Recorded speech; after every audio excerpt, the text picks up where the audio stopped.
16절부터 32절입니다. 자, 교독을 하겠습니다. 피아노 쪽에서부터 읽습니다. 시작. 군인들이 예수를 끌고 브라이도리온이라는 뜰 안으로 들어가서 온 군대를 모으고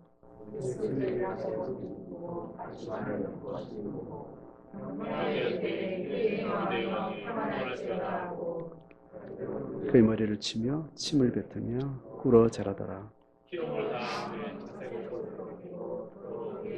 입히고 십자가에 못 박으려고 끌고 나가니라. 구레네 사람 시몬이 시골로부터 와서 지나가는데 주로 같이 가게 하여 예수의 십자가를 지우고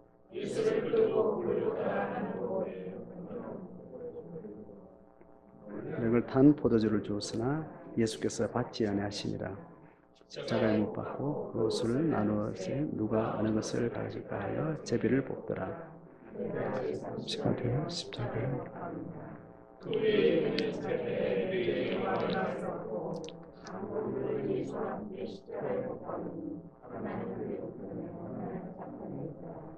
지나가는 자들은 자기 머리를 들며 예수를 모욕하여 이르되 이와 성전을 헐고 사흘에 짓는다는 하여 내가 너를 구원하여 십자가에서 올리로라.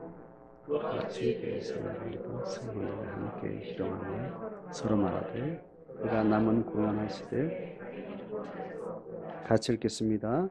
이스라엘의 왕 그리스도가 지금 들어와 우리가 보고 믿게 할지어다 하며 함께 십자가에 못 박힌 자들도 예수를 욕하더라. 아멘. 15장 15절까지가 두 번에 걸쳐 가지고 대제사장 뜰에서 종교 재판이 일어나고 바로 그 밤에 빌라도 앞에서 이제 형사 재판이 이제 치러지고 그래서 결국 지난주 내용대로 사형 선고가 이제 결정이 됩니다. 되고 나서 즉각 처형에 들어가는 이제 내용이 오늘 이제 16절부터 이야기입니다. 이제 처형 과정이 쭉 진행되는 이 마가의 묘사가 예수님의 십자가의 영적 의미, 십자가의 정신, 이제 그런 것들을 어떻게 이제 담아내는지를 오늘 좀 쭉 이제 내용을 따라서 가면서 우리가 보기를 원합니다. 우리가 기억하는 예수님의 십자가의 죽으심, 딱 그 사건, 그 개념으로 우리가 대표적으로 주의 십자가의 원리나 십자가의 사랑이란 모든 것들이 성경 전체적으로 잘 반복해서 깊게 설명이 되고 있죠. 그런데 예수의 처형 과정을 통해서 어떤 그런 것들이 또 디테일하게 표현하려고 했던 것이 마태, 마가, 누가, 요한의 예수님의 십자가의 처형 과정, 또 재판 과정, 또 부활에 이르기까지 모든 상황들을 그렇게 묘사하는 것 같습니다. 자, 이제 상황으로 이제 들어가 보면 이제 사형 집행이 딱 결정이 되면 이제 행정 절차는 이런 것 같습니다. 바로 집행을 하는데 지금 대제사장들도 종교 지도자들도 예수를 처형하는 것을 일단 체포된 다음에는 빨리 진행해 가지고 시간을 끌이지 않도록 지금 이 금요일이 지나면 바로 안식일이며 6월절입니다. 6월절을 제대로 온전히 지내려면 6월절 전에 끝을 내야 된다는 어떤 그런 생각을 가지고 그날 밤에 바로 행정재판으로 그렇게 바로 이렇게 끌고 가서 이제 결정이 난 거죠, 그죠? 그래서 다급하게 강력하게 요청해서 시간 지체하지 않고 사형 언도를 이렇게 받아낸 겁니다. 받아내고 이제 바로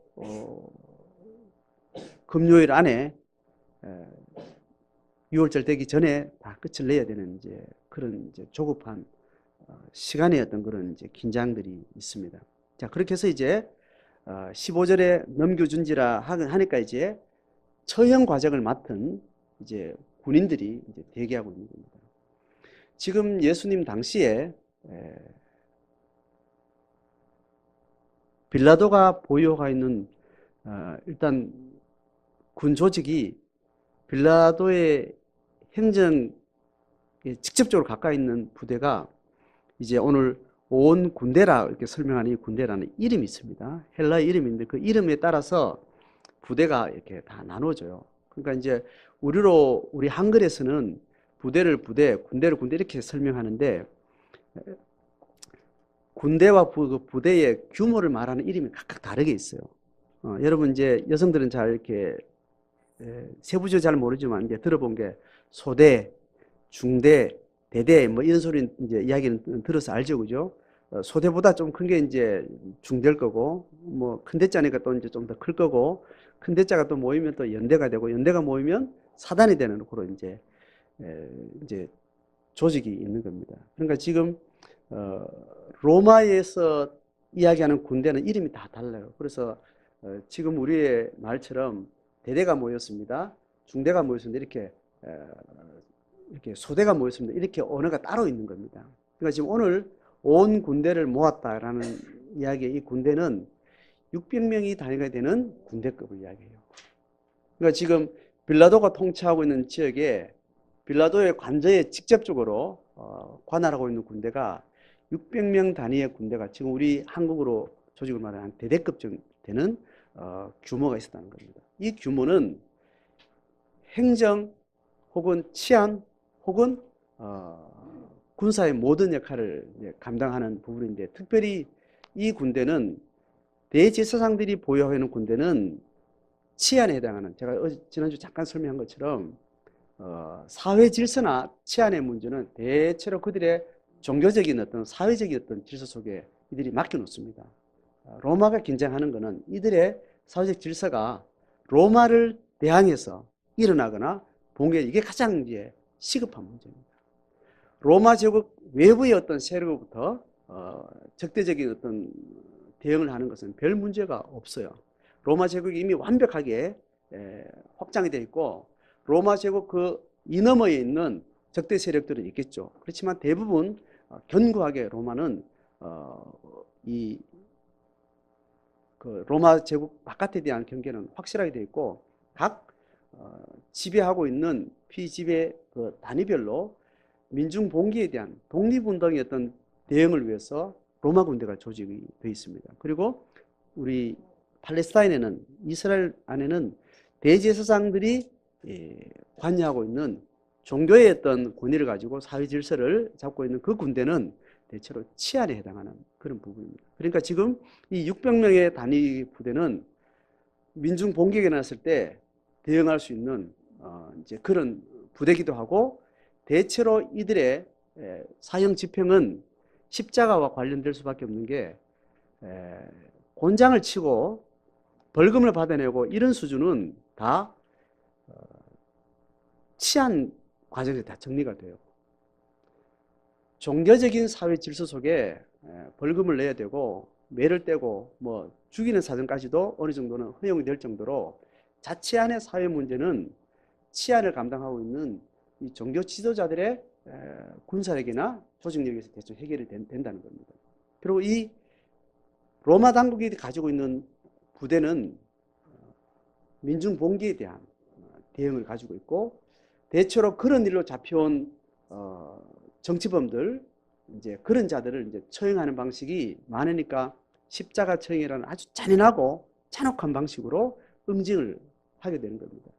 그러니까 여기에 해당하는 십자가 처형의 이 모든 방식들은 로마 제국을 향한 적대 세력들, 이제 우리 일제시대로 말하면 독립운동하다가 잡힌 사람들, 그 사람들을 아주 잔인하게 공개적으로 처형하는 거죠. 그리고 로마 시민권을 가지지 않는 자만이 처형하는 가장 인간의 어떤 인격이나 존재감을 완전히 말살하는 그런 동물을 죽이듯이 죽이는 방식이 가장 미개한 방식으로 죽이는 방식이 십자가 처형 방식이에요. 이제 그런 방식으로 이제 이것을 운행하게 되는 겁니다. 그러니까 지금 예수님의 죄목은 이런 독립운동을 하는 바라바와 같은 테러를 일으키는 이런 분자들이 아닌 거예요. 그런데 이 사람들은 그런 방식으로 처리해달라고 요구를 한 겁니다. 자, 그렇게 돼서 이 로마 당국도 예수를 3년 동안 관찰했지 않겠습니까? 그 군중 전체가 예수라는 한 인물에 대해서 엄청난 열광을 하는 그런 분위기로 한 3년을 그렇게 그 사회 전체를 들었다 놨다 할 정도로 그렇게 힘있게 움직였으니까 저 힘의 세력이 이스라엘 백성들도 저 힘의 세력을 영적으로 정신적으로 규합해서 물리적 군사력으로 이제 간다 이런 이제 틀을 가지고 있었고 그런 틀을 어느 정도 감지하고 있는 로마 당국에서는 당연히 예비하고 있었겠죠. 그런 인물로 블랙리스트에 있었을 것이고 그런데 당장 어떤 일은 벌어지지 않으려 그냥 기다리고 있었는데 자기들이 잡아가지고 이제 데리고 온 건 아닙니까?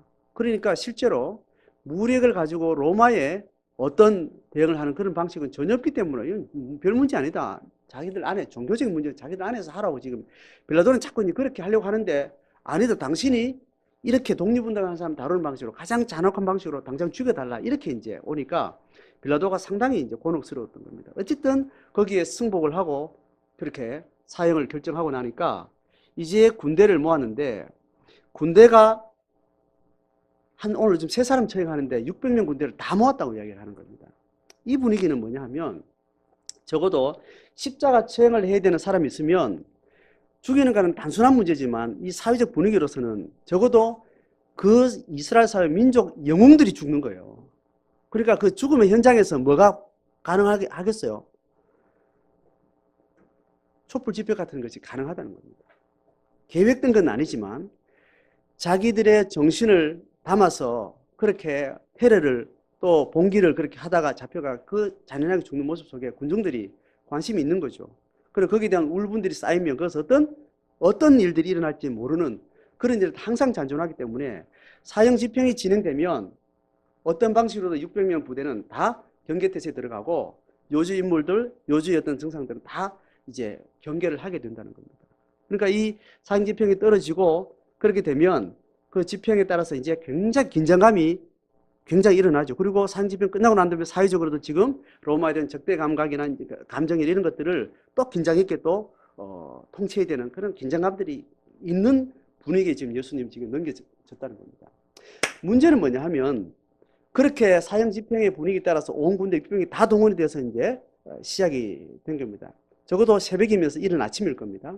그때 이제 다 동원이 돼서 이제 그들의 사형 집행을 하는데 이제 출발을 하는 그 전까지 이제 오늘 17절부터 20절까지 하는 내용은 특수한 상황입니다. 자, 내용이 뭐냐 하면 우리가 지금 너무 이제 성경을 통해 잘 들었던 이야기죠. 그죠? 예수님 처형당하기 전에 지금 예수님의 제목이 뭐냐면 유대인의 왕이라는 겁니다. 그러니까 그 이름에 비하면 이 사람은 그냥 단순한 인물이에요. 엄청난 지금 대물이에요. 이름에 의하면 대물이에요. 그런데 실제 재판 과정에도 이게 대물감이 돼요, 안 돼요? 안 되는 인간인 겁니다. 그래서 이거는 우리가 이렇게 십자가 처형까지 잔인하게 갈 필요도 없고 그런 어떤 법적인 근거도 없다는 걸 이야기했는데 그걸 죽여달라는 겁니다. 그런데 이름은 유대인의 왕이라 어떤 열심당원의 한 어떤 충성스러운 한 뭐 테러 분자다 이런 수준도 긴장이 될 만한데 이름은 아주 거창하게 유대인의 왕이라는 이름을 붙이고 이렇게 고소가 자기들에 의해서 고소가 되온 겁니다. 그런데 그가 했던 행적이나 그가 법정에 가서 하는 태도나 눈빛이나 이런 걸 봐서는 전혀 테러 분자의 힘으로 어떻게 저항하려고 하는 그런 문제가 아닌 겁니다. 근데 그 패의 죄목은 뭐냐면 유대인의 왕이라 이게 너무 격이 맞지 않는 겁니다. 그러니까 군대 집행하는 군대로 말하면 지금 비상사태 뭐 진돗개원에 딱 발령이 된 겁니다. 지금 이 테러 분자 하나를 지금 사형을 지키는데 이 사회가 지금 막 긴장하고 있고 어떤 일이 일어나기 때문에 어떤 사태가 터지면 군대는 적절하게 대응을 해야 되는데 군대는 조직적으로 간절 긴장된 상태에 있는데 실상을 뚜껑을 가지고 이 사람을 처형하는 과정에서는 긴장할 요소가 있겠다고 판단이 돼야 안 돼요? 안 되는 겁니다. 그러니까 지금 이 사형 집행하는 군인들도 굉장히 여유로워진 거예요.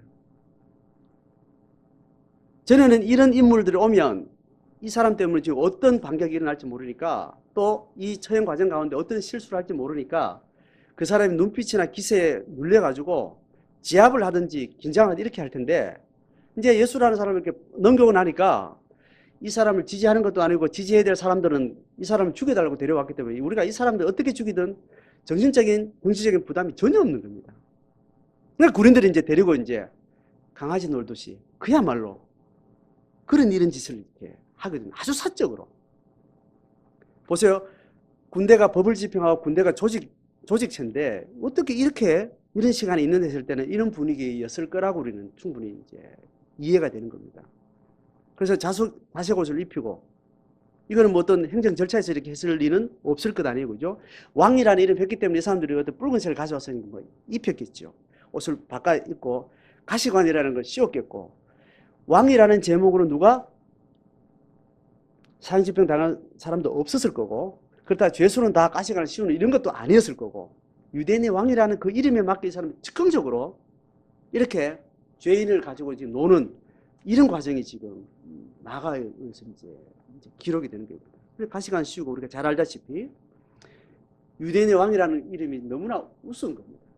그동안 테러 분자나 뭐 어떤 리더십을 가진 강력한 지도력에 의해서 이렇게 잡혀온 인간들은 눈빛만 봐도 무시무시하고 죽음을 두려워하지 않고 뭐 이런 그리고 이런 사람을 우리가 이렇게 손대는 것에 대해서 바깥에 어떤 이런 긴장도 지금 굉장히 삼엄하고 이런 긴장해야 되는 상황이 전혀 아닌 상태에서 그냥 그렇게 유대인의 왕이라는 이름을 조롱을 하면서 갈대로 머리를 치고 침을 뱉으며 그 절하는 그 군인들이 뭐 그렇게 절하고 이렇게 폼이 이게 완전히 그냥 자기들끼리 내무반에서 그냥 아주 그냥 사생활 속에서 일어나는 그런 방식으로 그렇게 이제 했다는 거죠. 자, 그렇게 하고 나서 마가의 기록은 이걸 뭐라고 설명해요? 이 행위 전체를 뭐라고? 희롱했다고 이야기해요. 가지고 놀았다는 거예요.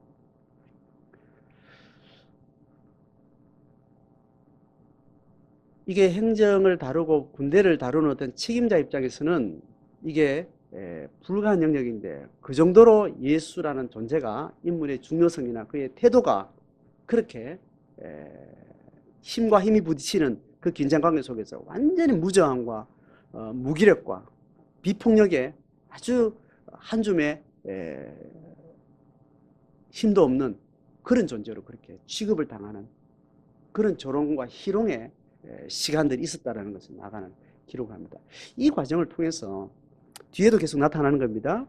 예수님이 십자가를 지는 그 사건 자체가 그렇지만 십자가를 지금 지고 가는 처형 과정을 통해서 지금 일어나는 그 상황 묘사가 예수 그리스도의 십자가 정신이 어떠한지를 지금 계속해서 뭔가를 나가는 기록하고 싶은 거예요.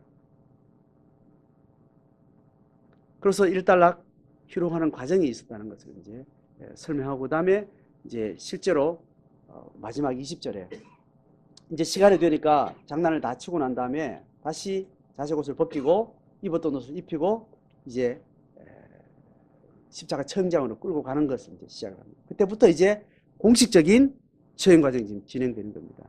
자, 그렇게 해서 끌고 가는 과정의 21절을 우리가 이제 보게 됩니다. 21절이 뭐라고 이야기되는가 하면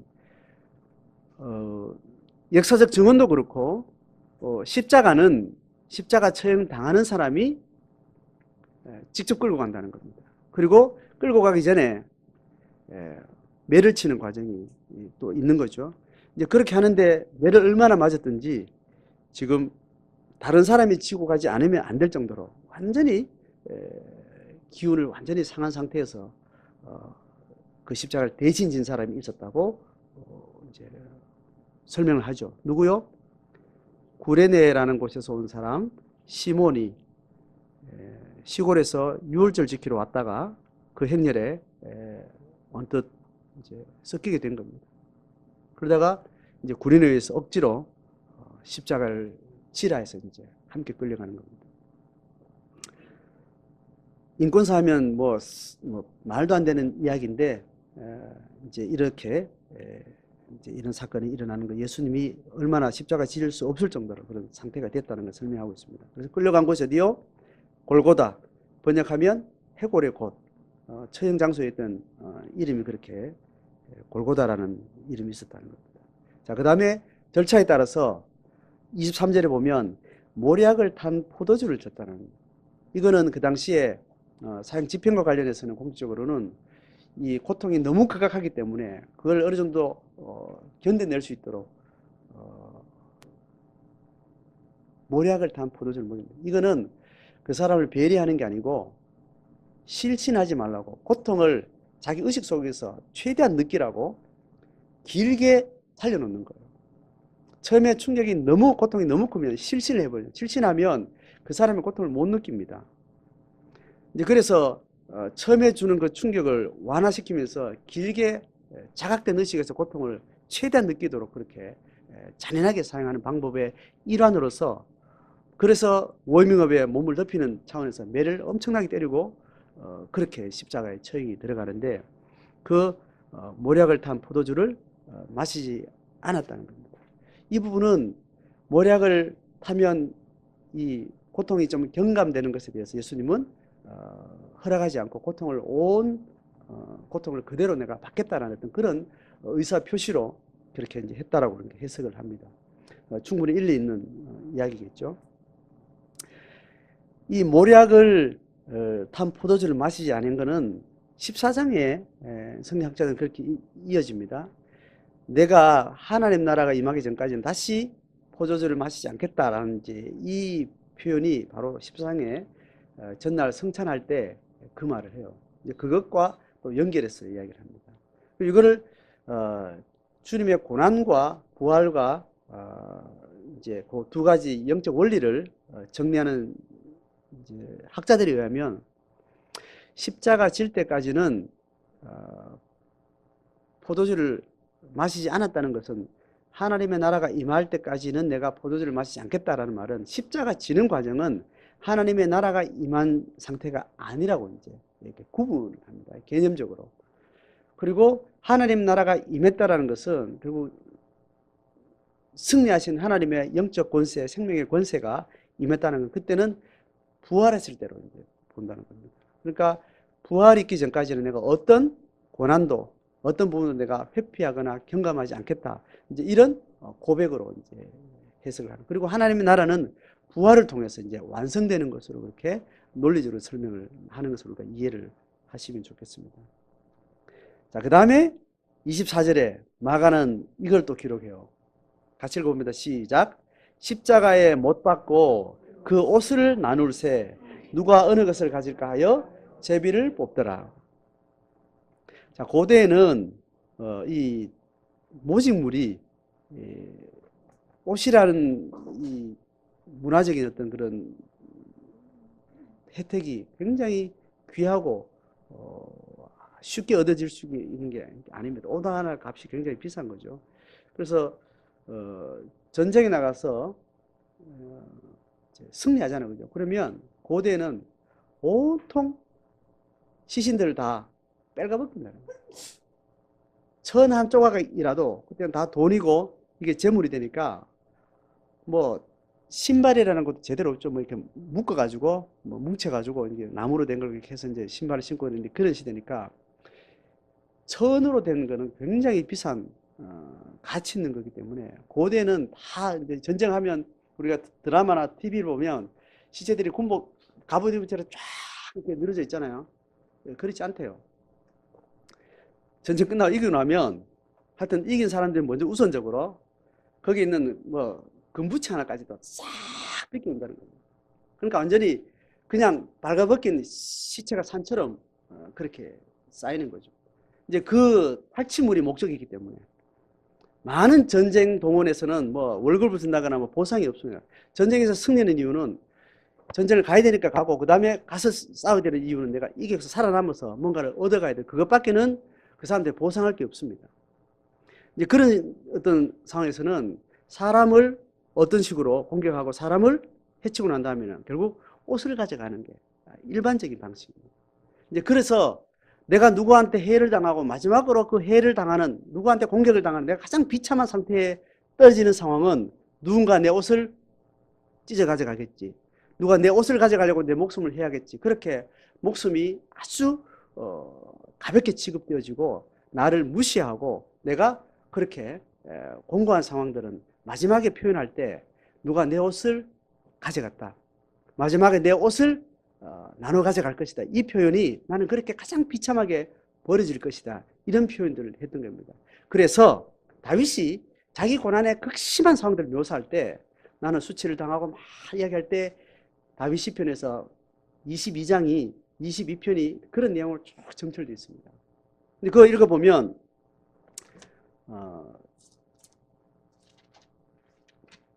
시편 22편 이제 예수님의 고난을 이야기하는 것과 가장 이렇게 연결이 많이 되어 있는 시편이 이제 시편 22편입니다.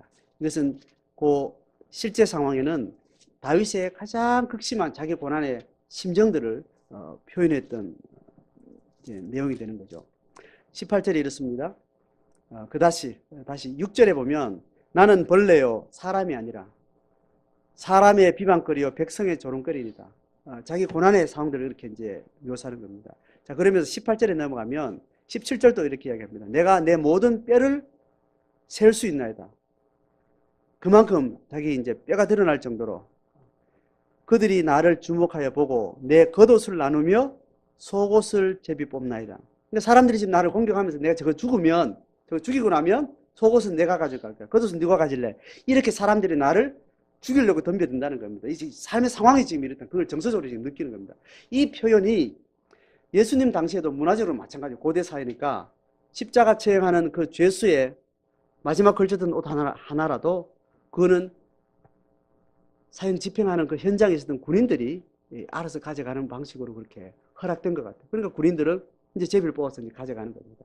이것을 묘사하면서 다윗이 겪었던 고난, 그 고난을 연결해서 마가는 초대교회는 그것을 기록하면서 예수의 고난이 다윗으로부터 쭉 선지자 제사장들이 늘 고난받으면서 겪었던 하나님의 사람으로서 그 걸음의 연장선에서 이야기하면서 그 예언된 메시아의 실제라는 것을 또 하나님의 언약의 완성 또 하나님의 예언의 완성이라는 어떤 그런 것과 연결해서 또 이렇게 설명을 하는 겁니다. 지금 예수님 지금 어떤 취급을 받는지를 지금 계속 기록을 하면서 이 저자의 의도는 구약 예언의 성취라는 의미에서 메시아적인 분명한 사건으로 그렇게 또 이야기하는 면이 있습니다.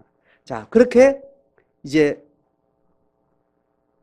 처형당하는 과정이 묘사가 되고 이제 십자가에 못 박는 실제 상황을 이제 25절부터 27절까지 이야기합니다. 같이 한번 읽어봅니다. 시작. 때가 제3시가 되어 십자가에 못 박으니라. 그 위에 있는 죄패에 유대인의 왕이라 썼고 강도 둘을 예수와 함께 십자가에 못 박으니 하나는 그의 우편에 하나는 좌편에 있더라.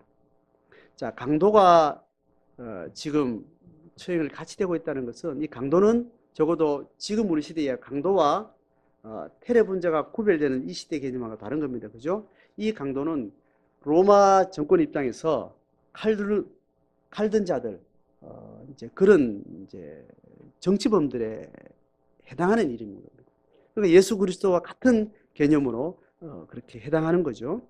그러면서 예수님이 그런 죄수들과 같이 취급을 당했다는 것을 또 강도가 함께 됐다는 것을 알고 이사야서에 이런 표현, 내가 죄인처럼 취급을 당했다는 것이 메시아 예언을 기술하는 표현 가운데도 그 이야기들과 또 연결되는 내용이 되겠습니다. 실제 상황은 예수님이 가운데 있고 그래도 이름이 유대인의 왕이라는 이름으로 그렇게 돼서 아마 가운데 세웠지 않겠나 그렇게 생각되고 양편에 두 강도가 두 죄수가 그렇게 죽게 됩니다. 자, 여기까지가 이제 십자가 처형 과정의 실제적인 디테일을 의미 있는 것들을 지금 마가가 기록을 하고 있습니다. 자, 그 다음에 십자가 처형이 이제 세워졌어요. 십자가를 이렇게 세우는 과정 여러분 이제 영상을 통해서 이제 보게 되죠. 그렇게 해서 긴 시간 동안 이제 고통을 겪는 긴 시간들을 이제 겪게 되는 거죠. 그래서 이례적으로 예수님의 죽음은 원래 십자가 처형의 시간보다 굉장히 빨리 숨이 끊어진 겁니다. 이들이 요구를 하기를 산채로 저녁 때까지 달려지지 않기를 원한다. 이렇게 이제 요구를 했기 때문에 창에 찔리고 또 다리뼈가 부러지는 방식으로 빨리 죽도록 그렇게 의도적으로 그렇게 된 상황이죠. 어쨌든 이제 가장 극심한 고통의 시간을 이제 겪는 시간으로 이제 십자가 세워졌습니다. 그때 이제 세 부류의 사람들이 예수의 죽음에 대해서 말하는 것들이 이제 오늘 전체 오늘 본문에서 중요한 포인트가 됩니다. 29절부터 32절까지 세 부류가 나오는데 지나가는 사람들, 이걸 구경하러 온 사람들을 이야기합니다. 그리고 31절에 대제사장들과 서기관들이 있었다고 했습니다. 그리고 32절에 함께 십자가에 못 박힌 두 강도가 예수님의 십자가 체형을 보고 이야기하는 내용인데, 모욕했다, 희롱했다, 욕했다라는 표현을 하는데 그 내용을 낱낱이 설명합니다. 29절 일단 지나가는 자들을 통해서 29절 30절 같이 읽습니다. 시작. 지나가는 자들은 자기 머리를 흔들며 예수를 모욕하여 이르되 아하 성전을 헐고 사흘에 짓는다는 자여 너가 너를 구원하여 십자가에서 내려오라 하고. 자, 핵심이 뭐예요? 모욕하고 조롱하는데, 지나가는 행인들 같으면 지나가는 행인들이라기보다는 구경하러 온 사람들이죠. 성전을 헐고 사흘에 짓는다는 이야기를 들었던 사람이고, 그것을 들을 때는 그 말에 권위가 있었고, 어떤 힘 있는 메시아적 어떤 사역을 통해서 뭔가 눈에 드러날 만한 어떤 것들을 기대했던 사람들이 이제 그것을 가지고 그 기대와 전혀 다른 반대 모습으로 너무 초라하게 이 십자가 체형 끝까지 지금 와 있는 상태를 보고 극심한 실망의 상태에 대해서 토론하는 그런 정서로 우리가 이제 이해할 수 있는 겁니다. 너를 구원하여 십자가에서 내려라. 이 기대는 십자가에 처형하기 전에 많은 사람들이 기대했던 겁니다. 빨리 어떤 모션을 취하지 않으니까 저 능력 있는 자를 빨리 저 로마 정권을 빨리 던져서 뭔가 그 가지고 있는 힘이나 능력들이 빨리 역사의 사건으로 드러나기를 바라는 마음에 사람들이 그걸 기대를 하고 가룟 유다가 결국 그렇게 팔아넘긴 거 아니겠습니까? 그래서 그런 기대에 대한 반대급부의 실망이 지금 이 조롱거리에 지금 마음속에 있는 겁니다. 이게 지금 군중의 마음이고, 두 번째 마가의 기록은 31절 읽습니다. 시작. 그와 같이 대제사장들도 서기관들과 함께 희롱하며 서로 말하되 그가 남은 구원하였으되 자기는 구원할 수 없도다. 그가 남을 구원했다는 것은 영적으로 육체적으로 그의 사역을 통해서 보면 엄청난 물리적인 영적인 어떤 대적들과 탁월한 어떤 신성의 능력을 보이면서 많은 기적들을 봤습니다. 그렇게 해서 그 기대를 적어도 긴가민가하고 지도자들도 적어도 지켜보고 있었고 기대를 했지만 실망스럽게도 너무 이렇게 끝까지 가니까 그것을 또 조롱을 하는 거예요. 그러니까 지금 이들이 메시아를 기다리고 메시아급에 되는 예수가 떠오르기 시작했을 때 그 메시아를 향해서 뭘 열망했는가를 지금 이렇게 지금 토로가 되어 나오는 거죠.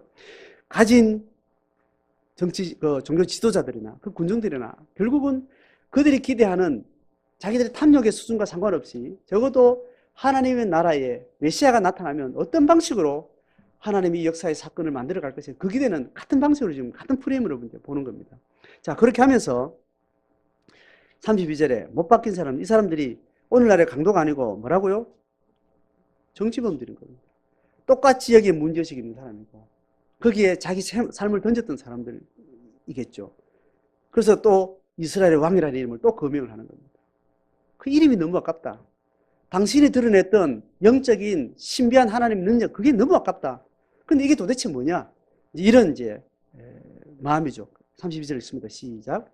이스라엘 왕 그리스도가 지금 십자가에서 내려와 우리가 보고 믿게 할지어다 하며 십자가에 못 박힌 자들도 예수를 욕하더라. 이들의 이야기도 뭡니까?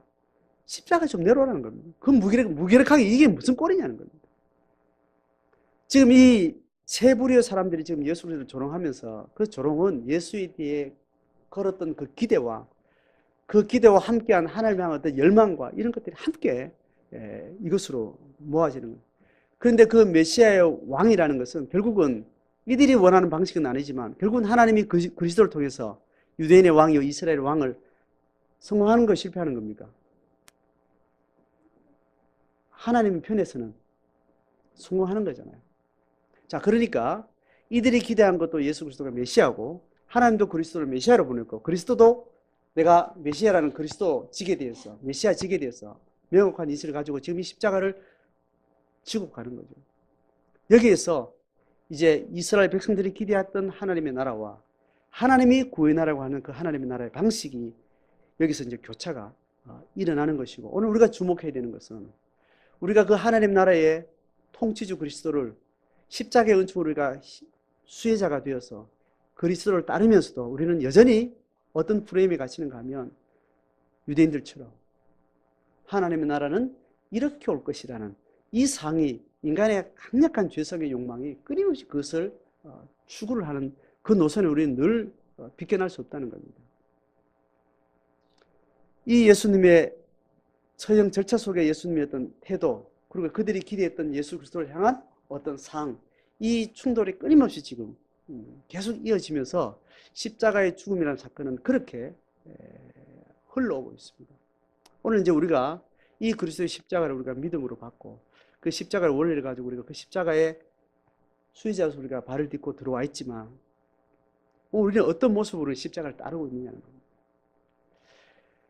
이 세상 피조 세계가 존재하는 이 3차원의 세계 역사 속에 이 속에서 어떤 하나님 나라가 이루어지는 것이 아니라는 거죠. 3차원을 넘어선 영의 세계에 그 세계에 영으로 존재하는 하나님의 통치이기 때문에 하나님 나라의 기반은 영에 있는 겁니다. 물리적인 역사와 피조 세계 안에 기반을 두고 있지 않은 거라는 말입니다. 그래서 우리는 이 몸을 이 세상에 기반을 두고 있기 때문에 이 세상이 구축하는 힘, 이 세상이 구축하는 권세, 이 세상이 구축하는 생명, 그 틀 속에 우리는 끊임없이 지배를 당하면서 하나님의 역사도 출발이 영에 있었음에도 불구하고 우리는 그 영의 나라의 권세와 생명이 이 땅의 방식으로 지어지기를 열망하는 그런 갈망들 속에 있다는 겁니다. 예수는 그렇게 가지 않았고 예수를 따르는 자들도 비폭력과 무저항의 방식으로 이 세상에 대응하며 살아가는 이 영의 원리를 우리가 오늘도 다시 돌아봐야 됩니다. 그래서 하나님은 이 땅에서 네가 당하는 십자가, 네가 당하는 무기력, 네가 당하는 어떤 힘과 권세 앞에 그 힘과 대항하는 어떤 힘을 하나님 약속한 적이 없습니다. 이 힘의 구조가 발휘하고 있는 이 세상 너머에 우리의 기반을 두고 있는 겁니다. 죽음 이 너머에 우리의 생의 기반을 두고 있기 때문에 이 땅에서 구성하는 힘과는 어떤 관계에서도 얽히지 않는 방식으로는 이 세상을 살아가는 방식이죠. 매번 우리 십자가의 정신을 가지고 있는 십자가의 삶을 살아가고 영의 삶을 산다 할 때는 이 무저항과 비폭력의 방식이에요.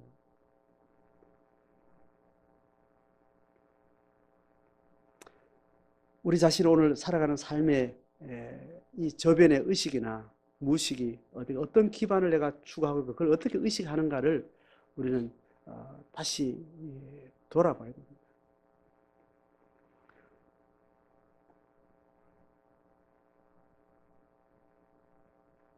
자, 십자가의 정신은 간단하게 제가 중고등부 아이들하고 이걸 설명하면서 어떤 방식이 예수를 따르는 방식인가 이걸 설명하면서 제가 설명했던 한 예를 드리고 우리 자신을 좀 성찰하고 돌아보면 좋겠습니다.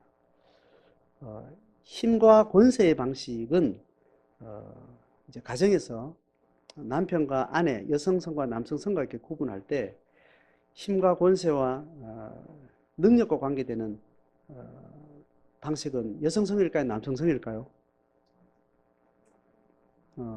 남성들이 동의가 됩니까? 생명, 또 비폭력, 무장 이 방식은 남성성일까요? 여성성일까요? 여성성이에요. 이걸로 이미지를 적어도 설명을 하면 됩니다. 여성성은 상당히 영적이고 남성은 굉장히 세속적이 이렇게 단선으로 또 이해하면 안 되고 남성성과 여성성은 그러한 어떤 방향을 가지고 있는 거죠. 예수를 따르는 방식은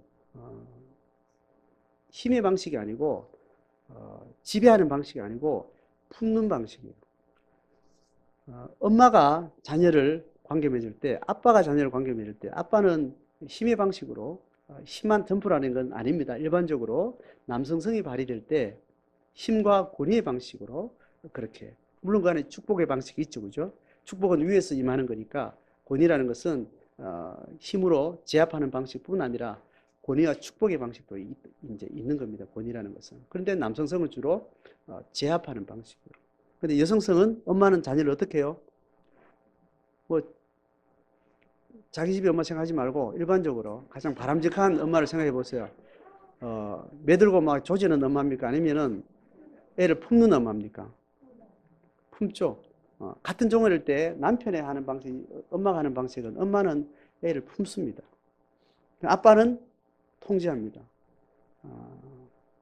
각자 집안하고 상관은 다르지만 일단 그 개념을 이렇게 공유를 하자는 겁니다.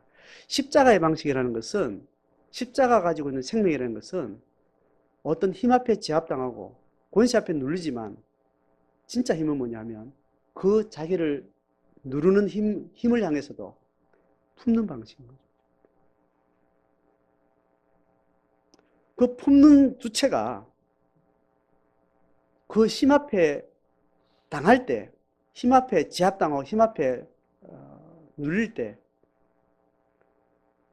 그 품는 주체가 품을 수 있는 힘은 제압하는 그 힘에 눌리나요? 안 눌리나요? 안 눌리니까 품겠죠. 그죠? 안 눌리니까 품지. 그러면 그 제압하는 것이 고통이 감각으로 느껴지나 안 느껴지나요?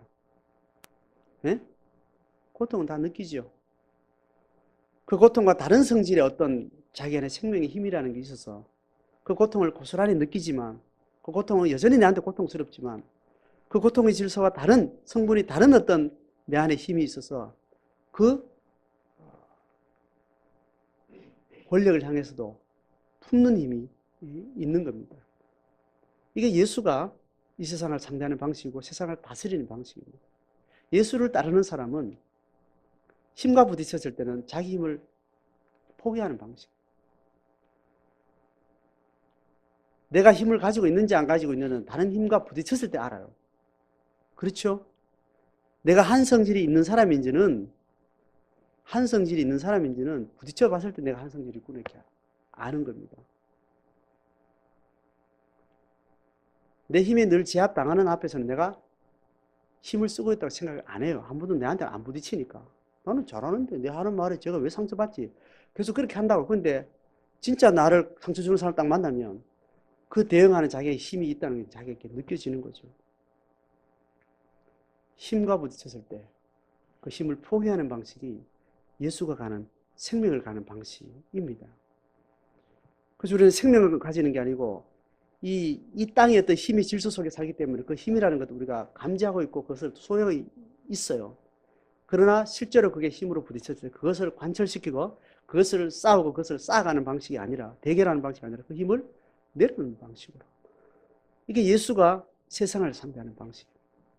참 생명이 있는 그리스도는 그렇게 할 수 있었고 그 그리스도의 생명을 주입받은 우리는 그 생명의 힘을 가지고 있는 자들입니다.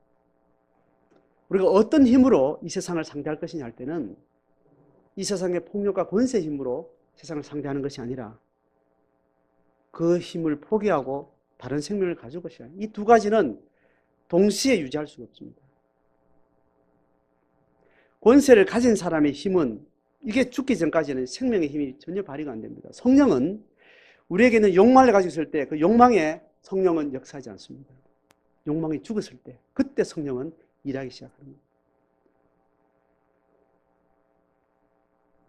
주님의 고난이 어떤 물리적인 현상이 오든지 우리의 어떤 지적인 싸움이 되든지 어떤 기질의 싸움이 되든지 물리적인 폭력이 아니어도 우리 속에 있는 이 땅에 든 어떤 힘과 부딪힘이 있을 때 우리는 자기를 돌아봐야 돼요. 내가 지금 이 하루를 지탱하는 내 의식과 무의식이 어떤 힘이 나를 지탱하는지 정신력인지 십자가에 지신 그리스도의 비폭력의 영의 생명의 힘인지 그래서 생명의 힘을 내가 소유할 때까지는 그 십자가의 과정이 필요합니다. 그 십자가의 과정은 굉장히 고통스럽죠. 바로 육의 힘을 내려놓은 순간 생명의 힘을 가지면 얼마나 좋겠습니까? 그런데 육의 고난을 내려놓으면 그 짓밟힘을 고사리는 몸으로 겪어내야 돼요. 겪어내야만 영 생명이 우리 속에 적어도 우리가 작동을 하게 됩니다. 예수님을 만나는 예수님의 내적 연합을 설명하는 아주 깊은 영성의 가르침을 글로 남긴 사람 중에 워치만 리라는 사람이 있어요. 중국에 영성가인데요. 워치만 리의 글을 이렇게 보면 내가 예수 그리스도와 연합하기까지 그걸 어떻게 설명하는가 하면 이제 우물이 있습니다. 우물에서 이제 깊은 우물입니다. 우물이 있는데 우물에서 이제 빠졌습니다. 빠졌으면 내 생명을 건지려면 거기서 발버둥 치잖아요. 발버둥 치면 발버둥 치는 동안은 가라앉아 안 가라앉아요? 발버둥 치면 안 가라앉았습니다. 어쨌든 지탱합니다. 이게 내가 영적으로 하나님과 살아가는 영적인 방식이 내 힘으로 내가 발버둥 치는 삶을 육의 삶이라고 생각하는 거예요. 영으로 산다는 게 이 육의 힘을 포기하는 방식. 그렇게 하면 포기하면 힘을 빼면 이제 깔을 안겠죠, 그죠? 깔을 뭐 우리 실제 수영하면 힘 빼면 뜹니다, 사실은. 그렇게 하여튼 죽음이라는 것이 있을 때 자기 죽음으로 바닥에 깔은 데 들어가면 주님이 이걸 포기하는 순간에 주님이 그 사람을 구원해 주지 않는다는 거예요. 주님은 포기하고 난 다음에 끊임없이 계속 깔아놓는 그 깔아놓는 죽음을 우리가 주님 앞에 믿고 그렇게 죽음을 내가 받아들이면 주님은 어디 계시냐면 바닥에 계신다는 거예요.